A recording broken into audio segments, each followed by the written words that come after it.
जय श्री राधे। एक भक्त की सत्य घटना परम पूज्य श्री हनुमान प्रसाद पोद्दार जी महाराज की पुस्तक से।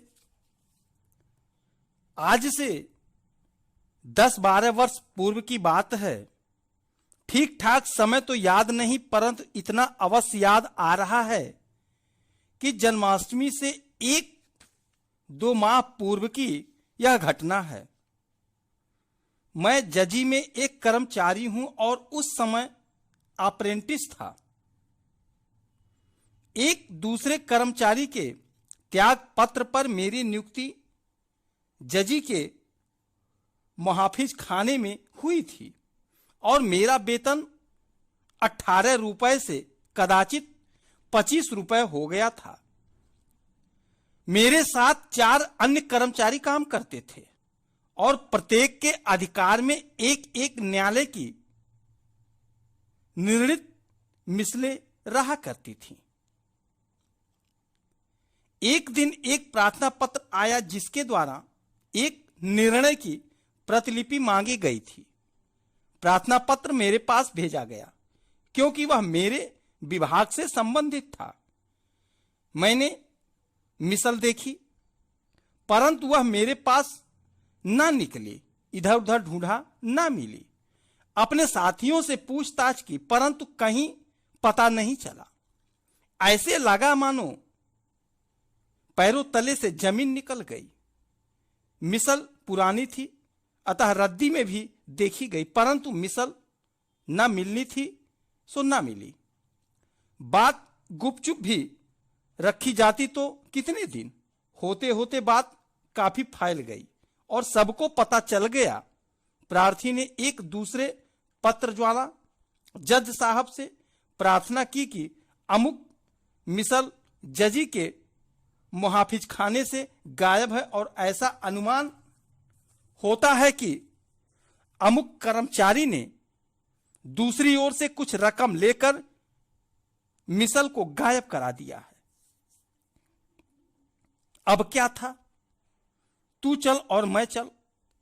कागजी घोड़े दौड़ने लगे। मेरा भी उत्तर लिया गया और आदेश हुआ कि 2 सप्ताह के अंदर मिसल ढूंढकर पेश की जाए। मिसल का ना मिलना या कागज का खो जाना काम में लापरवाही ही नहीं वर एक गंभीर अपराध भी है। मिसल ढूंढी, सारे दफ्तर में ढूंढी परंतु पता ना लगना था सो ना लगा। जज साहब से 1 सप्ताह का अवकाश और मांगा गया और वह भी मिल गया।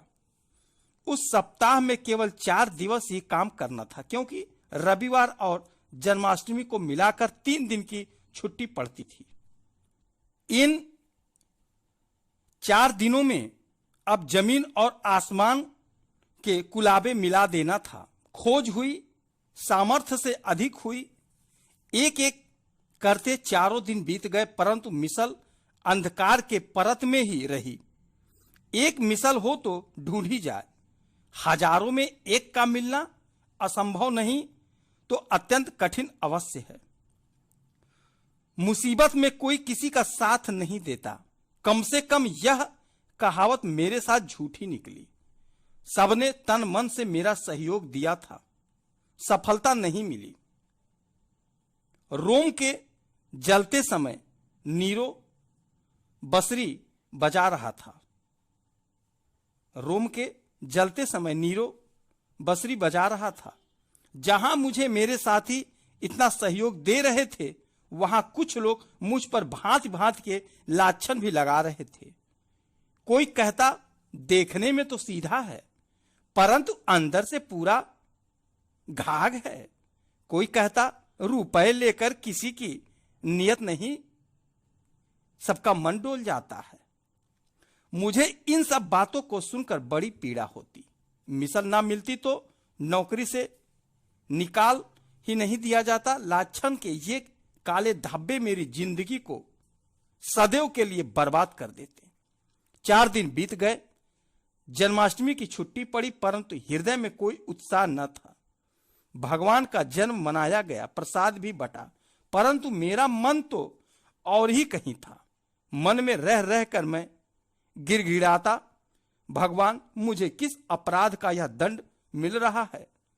आप भी क्या नहीं जानते कि मैं निर्दोष हूं? हे नाथ, कल तो मेरी नौकरी भी चली जाएगी, फिर मैं क्या करूंगा? दुनिया कहेगी चोर है। प्रसाद लेकर कुछ सूक्ष्म भोजन के उपरांत मैं पड़ा रहा, ना जाने क्या क्या सोचता रहा और नींद आ गई। वह एक पावन रात्रि थी। सोचा करता हूं, क्या ऐसी रात्रि मेरे जीवन में एक बार फिर आएगी? देखा कि एक श्याम वर्ण साधु मेरे निकट आया है और मुझसे उठने को कह रहा है। उसकी छवि अद्भुत थी। मैं उठा, वह मुझे कचहरी की ओर ले गया और मुहाफिज खाने के अंदर ले जाकर के खड़ा कर दिया तथा संकेत से कहा, यह बस्ता खोलो। मैंने वैसा ही किया। बस्ता खोलकर एक एक करके मिसले टटोलने लगा।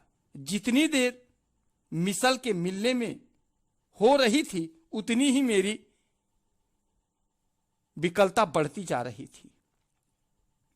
परंतु वह साधु मंद मंद मुस्कुरा रहा था। एक एक करके सारी मिसले पलट डाली। अंत में मेरे आश्चर्य की थाह न रही जब मैंने वह आखिरी मिसल वहीं पाई जिसकी इतने दिनों से खोज हो रही थी। खुशी से मेरा हृदय द्रवित हो गया और मैं इतने जोर से हंसा कि मेरी आंख खुल गई। देखा सूर्य की किरणें फूट रही थी।